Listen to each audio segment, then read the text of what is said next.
when it comes to starting your own wash, dry, and fold delivery business, you have to be able to choose the right customer base. If you're choosing commercial, you have to be able to understand what businesses want, the type of pricing, businesses need, and how to satisfy their laundry needs. Compared to if you're doing residential, where each individual person is way easier to satisfy, each individual person is way easier to take care of, and you don't have to worry about them giving you 100, 200, 300 pounds a day.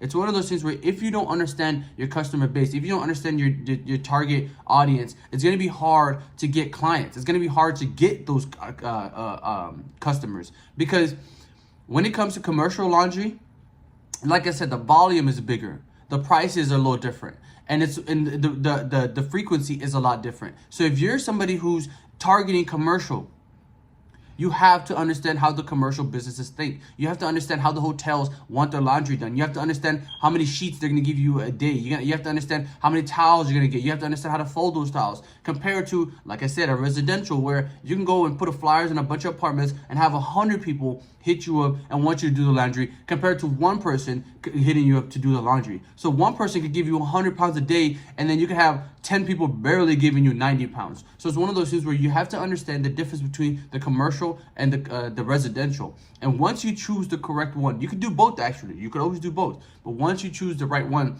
then you start to see that there's a lot of potential when you choose a specific one. Because if you choose the residential, like I said, you can go after apartments or houses and then anybody that lives in a building. But it's one of those things where if you're going after the commercial, you can go after any type of commercial laundry. You can go after any type of place that is a business that wants you to pay the laundry. So meaning places that do massages, places that like hospitals, places like hotels, they will pay you to do the laundry. So like I said, when you're deciding to pick a niche, when you're deciding to pick a target audience, make sure you pick between the commercial or the residential. And whichever one you choose, make sure you double down on it. Because if you choose the residential, just know that that's where all your customers are going to come from. You have to understand how people think when individually compared to the commercial. Okay, so if you have any questions, leave in the comments below. I'll see you guys in the next video.